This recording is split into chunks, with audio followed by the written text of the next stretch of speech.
دیوالی ایک خوشی کا فیسٹیول ہے۔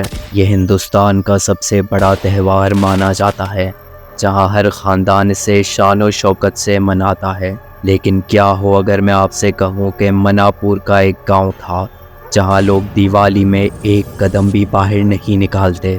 کیا ہو اگر میں آپ سے کہوں کہ ایک ایسا گاؤں ہے جہاں دیوالی خوشی کا تہوار نہیں بلکہ ایک ایسا تہوار ہے جس سے ہر کوئی ڈرتا ہے؟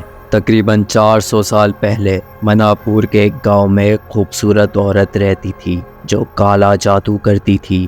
گاؤں کے لوگ جانتے تھے کہ وہ عورت کیا کر رہی ہے، لیکن کوئی بھی اسے رنگے ہاتھوں پکڑ نہیں پایا تھا۔ اس لڑکی نے گاؤں کے ایک طاقتور آدمی سے شادی کر لی تھی اور اسے بھی جادو کر کے اپنے کنٹرول میں کر لیا تھا۔ اس عورت کے 2 بچے تھے جن سے وہ بہت زیادہ پیار کرتی تھی۔ وہ اپنے بچوں پر بھی کالا جادو کرتی تھی تاکہ ان میں شیطانی طاقتیں آ جائیں، تاکہ بڑے ہو کر وہ اس گاؤں پر راج کر سکیں۔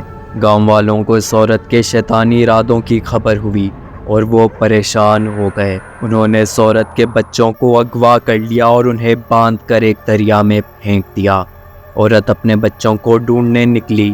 شام کو دریا میں اسے اپنے بچوں کی تیرتی ہوئی لاشیں دکھیں۔ انہیں دیکھ کر عورت چیخی اور روتی رہی۔ اپنے بچوں کو مردہ دیکھ کر اس عورت نے قسم کھائی کہ جو بھی اس کے بچوں کی موت میں ملوث ہے وہ اس سے بدلہ ضرور لے گی۔ اسی دن سے وہ عورت ہر شام اپنے شوہر کے ساتھ گلیوں سے دوسروں کے بچوں کو اغوا کر کے اپنے گھر لے جاتی۔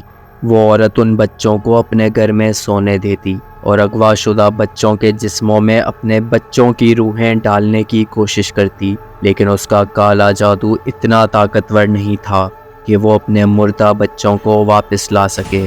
وہ اپنے مردہ بچوں کی روحیں واپس لانے میں بار بار ناکام رہی، جس کی وجہ سے دوسرے بچوں کی موت ہوئی جنہیں اس نے اغوا کیا تھا۔ لیکن اس عورت کو اس بات کا ذرا بھی خوف نہیں تھا۔ گاؤں کے بچے ایک ایک کر کے غائب ہونے لگے۔ گاؤں والوں کو شک اس کالا جادو کرنے والی عورت پر ہی تھا کہ اسی نے بچے اغوا کیے ہیں۔ آخرکار دیوالی کی ایک رات گاؤں کے کچھ لوگوں کو اس عورت کے خلاف ثبوت مل گیا۔ دیوالی کی اس رات کالا جادو کرنے والی عورت کے گھر سے عجیب و غریب آوازیں آ رہی تھیں۔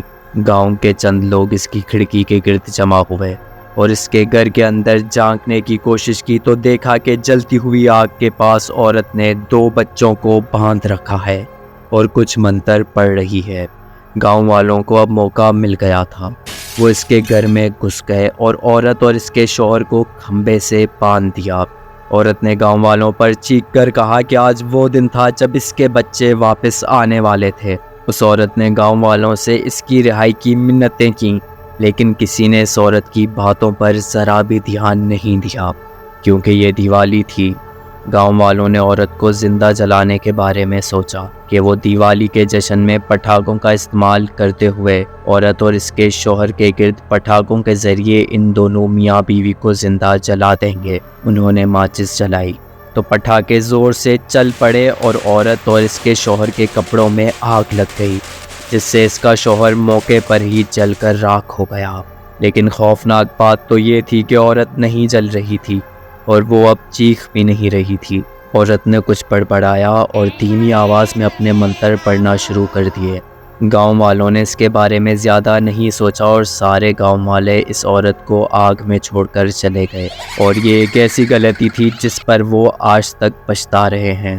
وہ عورت جو منتر پڑھ رہی تھی، اس منتر نے اس عورت کو مرنے کے بعد بھی زندہ رکھا۔ جس رسی سے اسے باندھ کر جلایا گیا تھا وہ ابھی تک جل رہی تھی۔ اس کا جسم جل رہا تھا، لیکن وہ عورت ہنستے ہوئے چلی گئی اور دریا میں چھلانگ لگا دی۔ گاؤں والوں کو لگ رہا تھا کہ انہوں نے اس عورت کو مار دیا ہے، لیکن وہ نہیں جانتے تھے کہ انہیں اس عورت سے پھر ملنا پڑے گا۔ آدھی رات کو ان سب گاؤں والوں کا دروازہ زور زور سے بجنے لگا، جن لوگوں نے اس عورت اور اس کے شوہر کو زندہ جلایا تھا۔ جب گاؤں والوں نے عورت کو دیکھا تو وہ سب حیران ہو گئے کہ اس عورت کو کبھی بھی نہیں مارا جا سکتا۔ سب نے اس عورت سے اپنی جان کی بھیک مانگی، لیکن اس نے کسی ایک شخص کو بھی نہیں بخشا۔ ہر سال دیوالی کی رات اس عورت کو آج بھی دیکھا جاتا ہے۔ جو بھی مرد گاؤں میں پہلے پٹاخے پھوڑتا ہے، وہ عورت اس کے بچوں کو لے جاتی ہے۔